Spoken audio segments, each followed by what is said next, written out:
Sir నమస్కారం sir. నమస్తే. Sir పిఠాపురంలో ఇప్పుడు ఒక స్టిక్కర్ల గొడవ నడుస్తుంది సార్.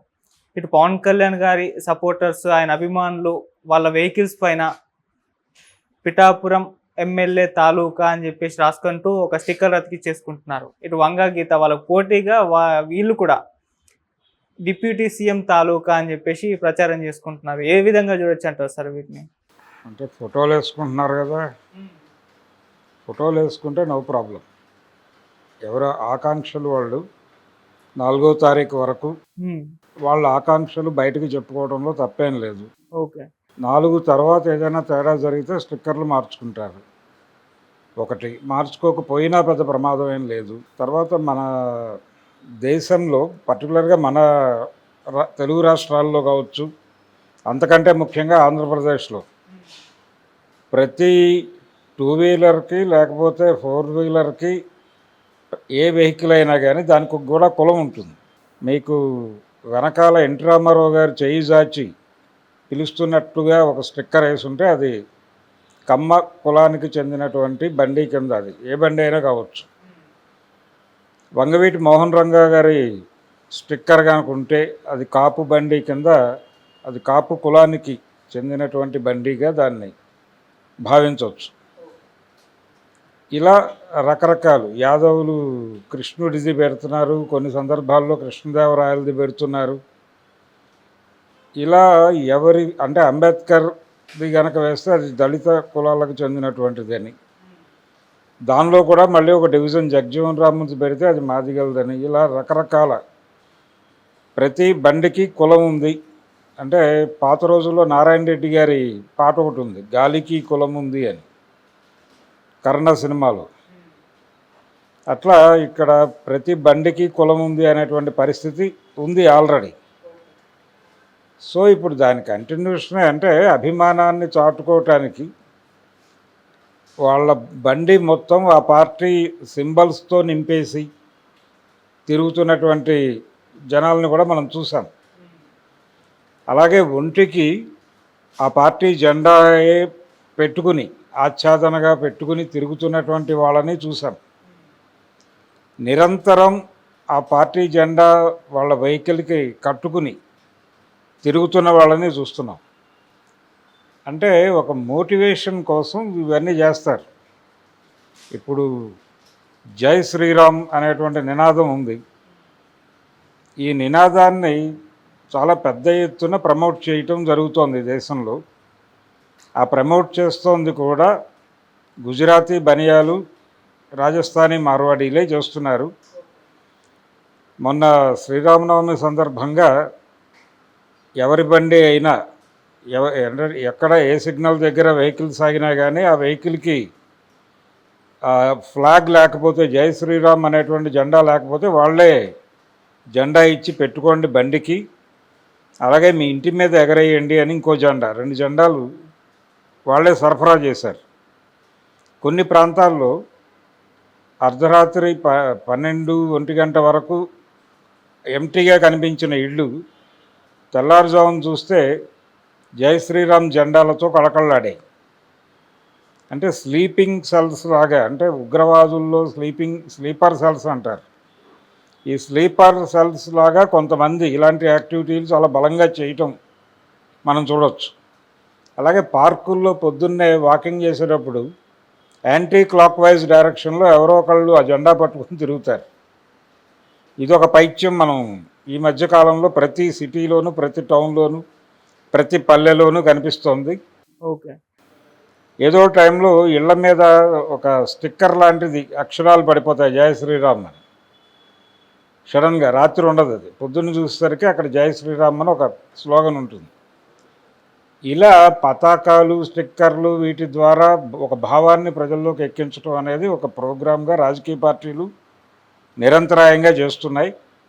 అందులో భాగంగానే వాళ్ళు పిఠాపురం నియోజకవర్గంలో పవన్ కళ్యాణ్ గెలుస్తాడు అనే నమ్మకం కొద్దీ వాళ్ళు ఆయన స్టిక్కర్ వేసి ఎమ్మెల్యే గారు అనే ఏదో రాసుకుంటున్నారు. నిజానికి ఇంకొక అడుగు ముందుకేసి ముఖ్యమంత్రి గారు అనో ఇంకొకటనో రాసుంటే దాని లెక్క వేరేగా ఉండేది, ఆ డిస్కషన్ వేరేగా వెళ్ళుండేది.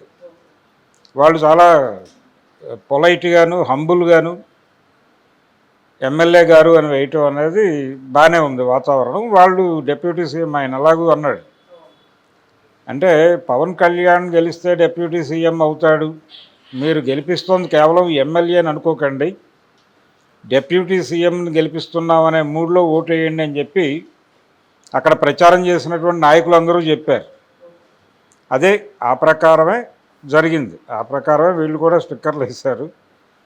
ఆవిడకేమో అంటే ఆ ప్రకారం కూడా కాదు, నిజానికి చాలా హంబుల్గానే ఎమ్మెల్యే స్థాయిని మించలేదు వాళ్ళు కొంచెం కాన్ఫిడెంట్గా ఆ మాట ఎలాగూ బయటకు వచ్చింది కాబట్టి. అంటే పవన్ కళ్యాణ్ విషయంలో ఆ మాట వచ్చిన తర్వాతే వంగగీతకు ఆ ప్రతిపాదన వచ్చింది, మేము కూడా ఉప ముఖ్యమంత్రినే ఇస్తున్నాం ఈ నియోజకవర్గానికి అని. సో ఆవిడకి కూడా బెర్త్ కన్ఫర్మ్ గవర్నమెంట్ ఏర్పడితే. సో ఆవిడ పూర్తి స్థాయిలో ఆ హామీ ఆధారంగా ఆ స్లోగన్ వేసేసుకుంది. ఇదంతా కూడా అంతా ఇంకొక వారం రోజులు ఉంది, కరెక్ట్గా 1 వీక్లో క్లారిటీ వచ్చేస్తుంది ఎవరి స్టిక్కర్ ఉంటుంది ఎవరి స్టిక్కర్ పోతుంది అని. సో అప్పటి వరకు ఆనందపడిద్దాం, వాళ్ళు ఓకే సార్. ఇబ్బంది పెట్టద్దు. రెండో ఎన్నికలో జగన్మోహన్ రెడ్డి గెలిచినప్పుడు మోడీ చాలా ఎక్కువ స్థానాలతో గెలిచాడు. ఎవరు అతనితో మాట్లాడే అవకాశం కూడా లేని స్థాయిలో గెలిచారు వాళ్ళు. ఆ విషయం జగన్మోహన్ రెడ్డి గెలిచిన రోజే ప్రెస్ మీట్లో చెప్పాడు, కేంద్రం నుంచి మేము ఏదో పొందగలం, చెవులు మెలేసైనా పొందగలం అనుకున్నాం కానీ అలా కుదిరే పరిస్థితి కనిపించడం లేదు అన్నాడు. ఒకసారి పాత వీడియోల్లోకి వెళ్తే కనిపిస్తుంది. సో ఆ కండిషన్లో వైసీపీ ఎమర్జ్ అయింది. సో కాంగ్రెస్ పార్టీ ఎప్పుడైతే తుడిచిపెట్టుకుపోయిందో అది ఒక సొంత గొంతుకగా నడిచింది ఏపీలో. ఓ ప్రత్యామ్నాయంగా అధికార పార్టీకి ప్రత్యామ్నాయంగా, అప్పటి అధికార పార్టీ టీడీపీకి ప్రత్యామ్నాయంగా వైసీపీకి అనిపించింది. జనాలు దాన్ని యాప్ట్ చేసుకున్నారు, అధికారంలోకి వచ్చింది. ఆ తర్వాత జరిగిన 2019 ఎన్నికల్లో. ఇప్పుడు కాంగ్రెస్ పార్టీ పరిస్థితి ఏంటంటే వైఎస్ఆర్సీపీని తుడిచిపెడితే తప్ప తిరిగి కాంగ్రెస్ పార్టీకి అక్కడ జీవనం లేదు అనేది ఫ్యాక్టే.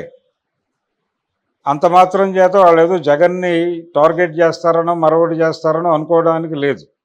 ఇతను అంగీకరించవచ్చు, విభేదించవచ్చు. ఒకవేళ ఓడిపోతే టర్మ్స్ ఎలా ఉంటాయి, ఎలా డిసైడ్ అవుతాడు, ఎలా బెదిరించి కంట్రోల్లో తీసుకుంటారు, దానికి ఆయన సరెండర్ అవుతాడా, లేకపోతే పాత రోజుల్లాగానే తిరుగుబాటు బావుట ఎగరేసి జైలుకి వెళ్ళడానికైనా సిద్ధపడతాడా అని చూస్తే జగన్ జైలునే యాప్ చేసుకునే ఛాన్స్ ఉంది.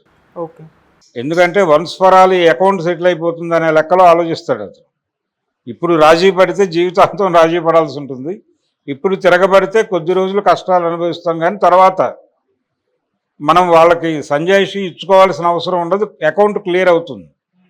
ఆ అకౌంట్ క్లియరెన్స్ మీద ఎక్కువ కాన్సన్ట్రేషన్ ఉంటుంది అతను. అందుకని అతను కేంద్రంలో ఏ ప్రభుత్వం ఉన్నా ఏ పార్టీ ఉన్నా కానీ అతను ఎప్పుడూ కాంట్రవర్సీగా మాట్లాడలేదు. ఈవెన్ తన విషయంలో కూడా కాంగ్రెస్ పార్టీకి రిజైన్ చేసేటప్పుడు కూడా నేను ముందడుగు వేస్తానన్నారు, వాళ్ళు వద్దన్నారు, అందుకని బయటకు వచ్చాను అన్నాడు, అంతవరకే. ఇతర విషయాల్లో కాంగ్రెస్ పార్టీని ఆయన ఏమీ దుమ్మెత్తిపోయటం లాంటి కార్యక్రమాలు పెట్టుకోవాలి. అయితే ఎలక్షన్ ప్రచారంలో భాగంగా 4 కామెంట్లు చేసి ఉండొచ్చు, అది అంతవరకే. అందుకని కాంగ్రెస్ పార్టీ గెలిచేస్తే కాంగ్రెస్ పార్టీ పగ పెంచుకుని ఉంది కాబట్టి, తమ పార్టీ మొత్తాన్ని కంట్రోల్లో తీసేసుకుంది కాబట్టి, అంటే కేంద్రంలో కాంగ్రెస్ వస్తే ఆంధ్రప్రదేశ్లో వైసీపీ కష్టాల్లోకి వెళ్తుంది అంటానికి ఒక రీజన్ అక్కడ షర్మిల లీడర్షిప్లో ఉండటం, కాంగ్రెస్ పార్టీ వాళ్ళిద్దరి మధ్య గొడవలు ఉండటం, ఇవన్నీ రకరకాల ఈక్వేషన్స్లో మాట్లాడుతున్నారు. ఒకవేళ కాంగ్రెస్ వస్తే జగన్మోహన్ రెడ్డి తోలు తీసేస్తారు అని. కానీ జగన్మోహన్ రెడ్డి నిర్ణయాత్మక శక్తిగా ఉన్నాడు ఏపీలో, తెలుగుదేశానికి సమాంతరంగా ఉన్నాడు.